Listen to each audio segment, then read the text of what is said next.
you crack it, you crack it. Right now at 4:30, unpacking the new details from the capture of the suspected gunman in the Brown University shooting. Plus, the Trump administration rolling back an immigration policy that's been tied back to the case.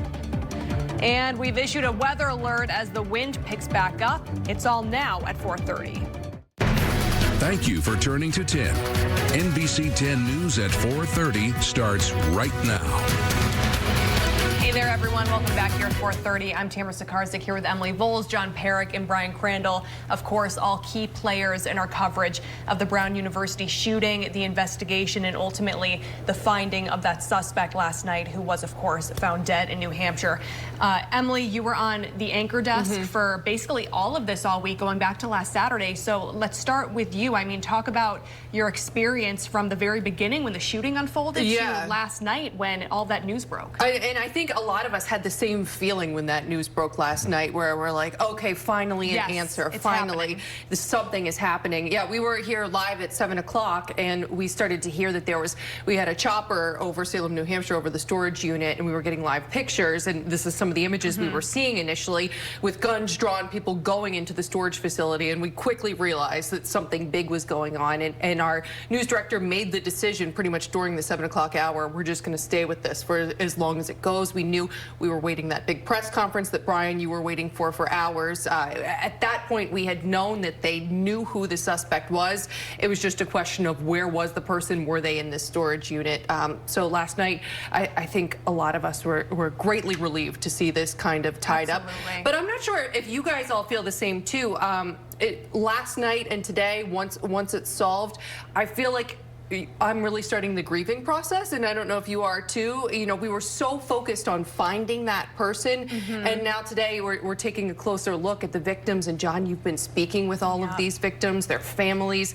It really hits home now that this is solved, that there are many families that aren't going to be the same this Christmas. And you know, we've all covered mass shootings before, sadly, over the years. There have been so many of them, but none of them have hit home like this one. And I think you mentally prepare yourself as a journalist for what it's going to be like when someday it's going to happen here. We've always said that. But when it actually happens, you're just completely heartbroken. You feel that same pit in your stomach that the public does, and you're on air trying to, you know, just relay the facts and keep going. So it makes total sense that now is when the grieving process starts, because you had to go into work mode for a full week. Yeah, absolutely. And Brian, you were there at that press conference just waiting for hours, and I know you were working your sources a lot. Yeah, right. And as you said, unfortunately, as journalists in this day and age, we prepare for the worst. And we do. And so, yeah, yesterday I had gotten word earlier on that the investigation was really progressing toward identifying the suspect, and that is indeed what happened. You know, developments were coming out through the day.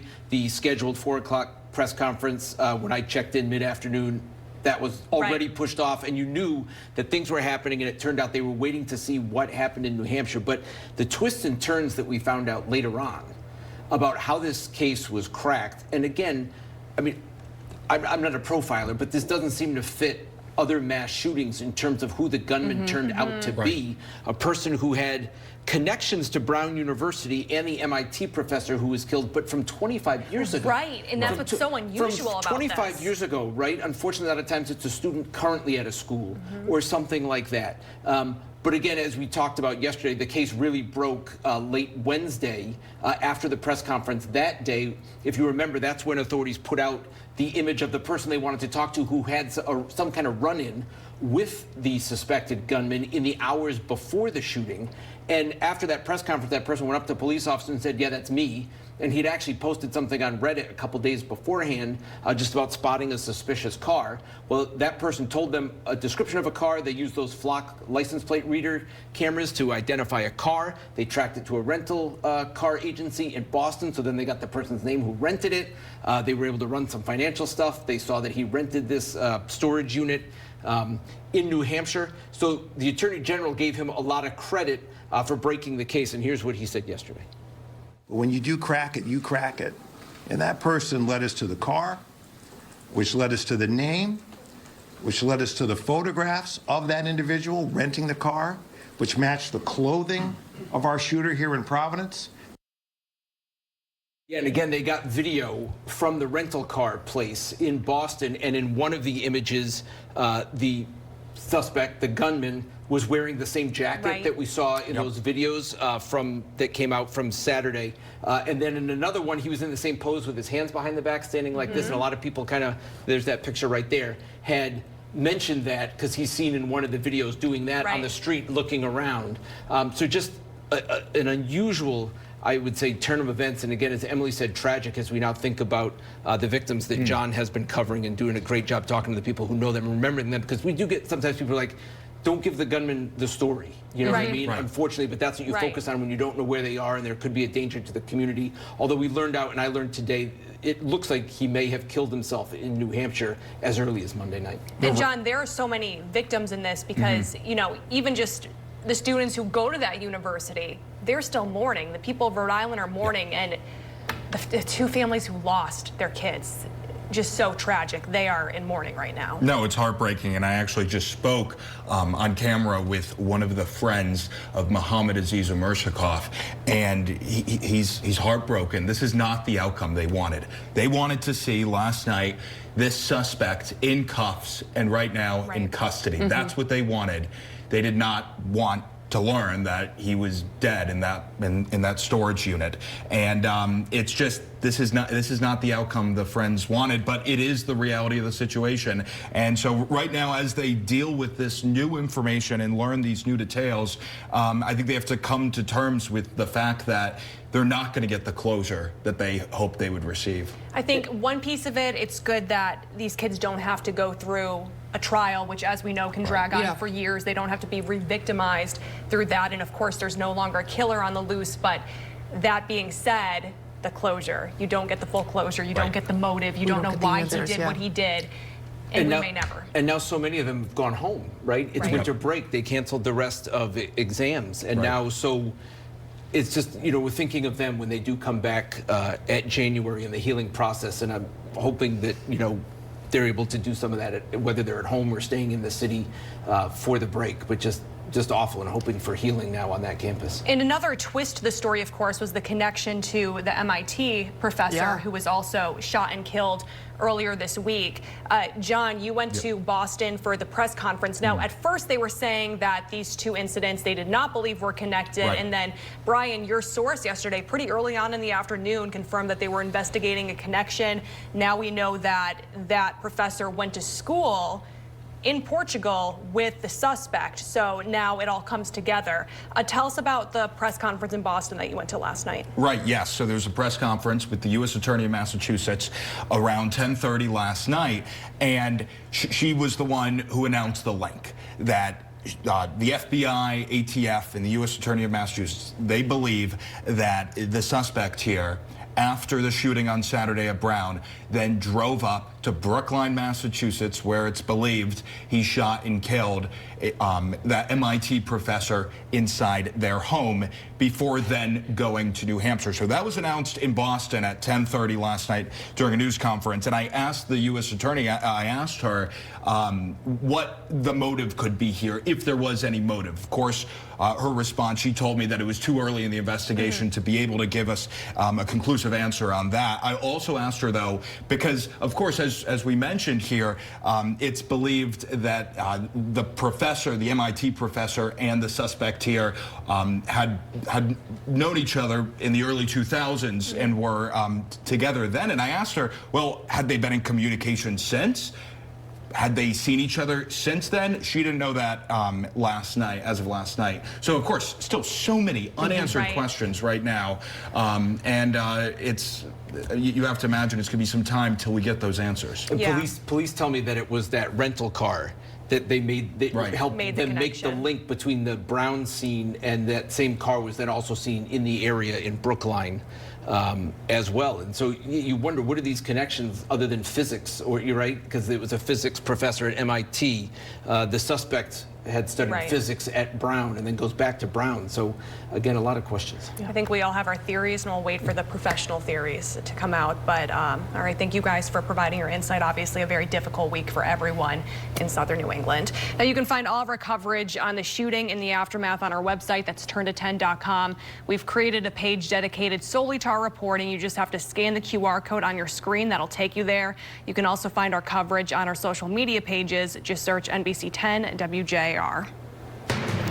Our other top story today is the weather alert. We have windy and rainy conditions. We've already dealt with it this morning. We even saw some rain and wind this afternoon. It forced some closures and cancellations. The Block Island Ferry canceling trips today, and the Rhode Island Turnpike and Bridge Authority restricted access to the Newport Pell and Jamestown bridges for a portion of the day. That has since been lifted, but as Storm Team 10's Nick Russo reports, things could pick back up again, Nick. Tammy, I think the silver lining here is the worst of the winds are behind us. We're not expecting a repeat of these kinds of scenes later on tonight. We think the wind damage threat is pretty much over now. In Dartmouth, we saw some trees knocked down. This picture coming in from Hathaway Road. Thanks to Patty for sharing that photo of the tree that was knocked across the roadway there. So use some caution out there this evening. There still could be some debris on the roads, but the high wind warning that was in effect earlier for parts of the area, that has been allowed to expire. We still have a wind advisory until 7 o'clock in the morning on Saturday for winds, potentially gusting up to around 30 to 40 miles an hour, but that's not as high as those 50-mile-an-hour wind gusts that we had earlier this afternoon. Right now, our gusts are up to around 31 miles an hour in Providence, 29 in New Bedford. The Cape and Islands still seeing some gusts close to 40 miles per hour, and we could see a few more wind gusts again later on this evening. Still seeing a couple of light rain showers as well across parts of the area, and we wouldn't rule out a couple of snowflakes trying to mix in as these temperatures get a little bit colder over the next few hours. We're still well above freezing right now, 45 in Smithfield, 53 in Providence, 48 in Coventry, but these temperatures will get much colder as we head through the evening hours tonight into the upper 20s by tomorrow morning. 5 o'clock in the morning on Saturday if you're up early tomorrow, down to around 28 degrees. And coming up in your Storm Team 10 forecast, we are looking ahead to a pretty nice weekend compared to the weather we had out there earlier today. We'll take a look at your weekend forecast, plus we're looking ahead to Christmas coming up in your Storm Team 10 forecast. Tammy? All right, Nick, thank you. Well, it's the holiday season and scammers are busy. How to protect yourself and your loved ones next at 4. Plus. Hello, everyone. I'm Patrice Wood, and coming up on NBC 10 News at 5, our coverage of the mass shooting at Brown University continues. There's some sense of closure now that the gunman has been found dead, but the question still remains, why did he do it? We've learned more about who he is and how law enforcement tracked him down. Plus, the investigation begins into this deadly plane crash, a NASCAR driver and his family killed. Hear one of the last text messages his wife sent to her mother tonight at 5. The holiday season isn't just about spreading cheer. Scammers are also spreading fear. The FTC reports consumers lost $12.5 billion to fraud last year, with more than 2.6 million reports filed. NBC 10 consumer advocate Emily Voles is here with how they strike, Emily. Yeah, Tammy, so the top way scammers strike is email, phone calls, and text messages. A new Pew Research study finds 73% of Americans have experienced some form of an online scam, but you stand a better chance of stopping them if you're prepared. This December, people will be spreading holiday cheer and holiday scams. They are professional criminals, and they have a very good approach at playing on people's emotions. One of the most common scams this season involves credit cards or gift cards. Scammers con you into giving them credit card numbers or PINs. Once you do that, that money is absolutely gone. The FBI reports seniors lost almost $5 billion to scams last year, including more than $2.5 billion from emergency scams where fraudsters pose as relatives who need cash fast. I think it's important on any phone to list out sort of a trusted contact list and encourage people to only answer calls from that trusted contact list. Also this gift buying season, the FTC warns shoppers to double check websites before hitting buy. Scammers are creating fake stores using stolen logos and limited time deals. You pay, but the gift never arrives. Especially with AI being able to generate these websites in such great detail that it's hard to tell the real ones from the imposters. Thieves are also tampering with gift cards, scratching off protective codes so they can drain the balance as soon as you load the money. Always purchase cards from a cashier and inspect them closely. Bottom line this holiday season, double check before you click, swipe, or send. The FBI says fake charities spike in December, too, with calls or emails pressuring you to donate right now. Before you give, verify charities through trusted sites like charitynavigator.org or the Better Business Bureau. In the studio, I'm Emily Bowles. Tammy, back to you. Emily, thank you. Let's take you live to the stocks closing board right now. The market ends higher after an up and down week. The Dow adding 183 points. The S&P rises 0.9%, erasing its losses for the week. The Nasdaq has an even better day, rising over 8%. Turning now to the forecast, we have issued a weather alert for windy and rainy conditions. In Rhode Island right now, just under 16,000 customers are without power, so it has dropped a bit over the past hour, which is good news. It was way higher earlier in the day. Nick, it is definitely windy out there, and you're saying that the wind could pick up again, right? There could be another little gust of wind coming up later on this evening, but the worst of this is behind us, so we're not expecting, for the most part, any additional power outages the way it looks right now. Our People's Credit Union Skycam right now from Coast Guard House Restaurant. It is a decent close to the day, not quite as windy as it was earlier. 49 degrees in Narragansett. We're feeling like 46 though, with those winds now at 7 miles an hour. So for the time being, we're not seeing any really strong gusts out there. It's a little bit of an improvement since earlier. And our temperatures are getting colder now. We're at 44 for those of you watching out in Burrowville, 48 in Coventry, same goes for Charlestown, and 49 in Newport. These temperatures will continue to slide back into the 30s and 20s once we get past midnight tonight. We'll also notice a clearing sky. Could see a couple more light rain showers between now and about 7 or 8 o'clock this evening. But after midnight, those skies clear out. We're looking ahead to a much nicer day for tomorrow. Down to around 26 tonight in Acushnet and New Bedford, 28 in Tiverton, 27 down towards Narragansett. And these temperatures for your Saturday will climb back into the upper 30s to near 40 degrees. So a nice day to be outdoors tomorrow. Partly to mostly sunny skies pretty much all day for us on Saturday. May notice a few fair weather clouds in the afternoon. We're staying dry tomorrow. We do still have a wind advisory in effect for all of Rhode Island and southeastern Massachusetts until 7 o'clock in the morning on Saturday. But this replaces that high wind warning that was in effect earlier. A warning is worse than an advisory. An advisory is just letting you know it's going to be a little breezy out there tonight, but we're not expecting that damaging wind we had earlier today. We're looking at gusts up to around 15 miles an hour as we get past 6, 7 o'clock this evening.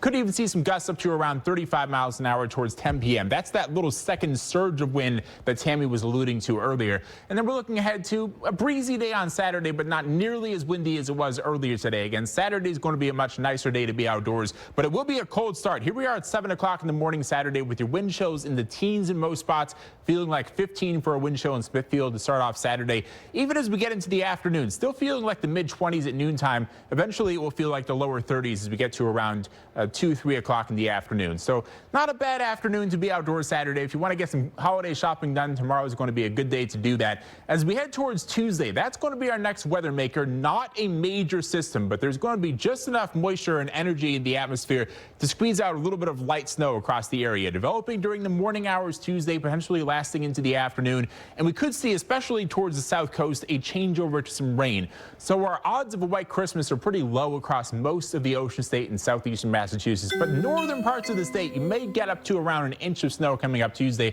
Of course, we'll keep you posted as we get a little bit closer. We'll have to fine-tune that forecast. We're still 4 days away. Our 10-day forecast has plenty of sunshine this weekend, Saturday and Sunday, upper 30s Saturday, mid-40s by Sunday, and then we're in the 30s to start off the week before that. Rain and snow arrives on Tuesday. Dry for Christmas Eve and the Christmas Day, pretty mild. Temperatures back into the mid-40s by Christmas, and could even see some rain showers for the day after the holiday. Tammy? All right, Nick, thank you. Back now to our continuing coverage of the deadly shooting on Brown University's campus. Homeland Security Secretary Kristi Noem has ordered a pause in the diversity visa lottery program for immigrants. It's because of that shooting. We're told the suspected shooter entered the U.S. through that program from Portugal in 2017. He was eventually granted a green card. Noem says she was directed by the president to pause the program.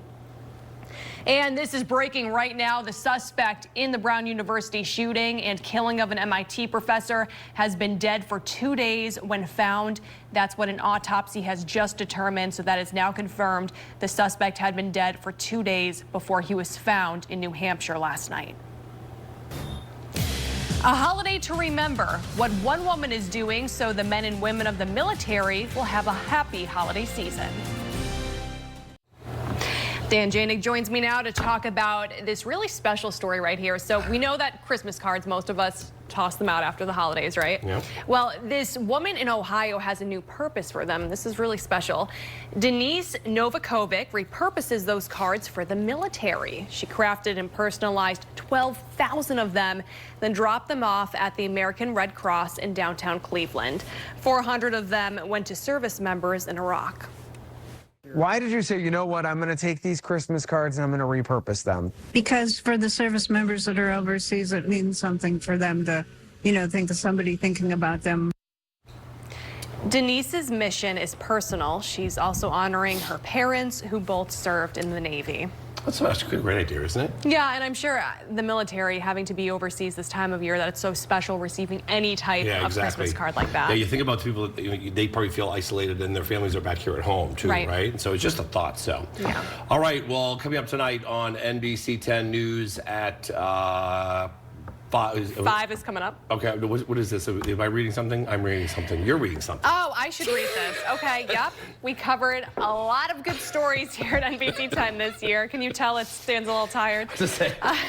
Be sure to join Sam Reed at 5 o'clock on Christmas Eve for her hour-long Something Good holiday special. This truly is a treat every year. We'll look back at some of the stories that made us smile, laugh, and even shed a tear. So remember, that's next Wednesday at 5 right here on NBC 10. All right, Dan, you've had a busy week. Yeah, it is. We need some good news, so it'll be fun to have Sam read something Absolutely. good. We love her. All right, here's what's ahead on NBC 10 News at 5. We have team coverage of the campus tragedy that came to a end last night. We have reporters across the area, and we're also going through the affidavit. And then coming up at 5:30, my exclusive one-on-one interview with Mayor Smiley. Also, boy, that wind causing some damage and power outages. We'll have a live report and Nick Russo's forecast.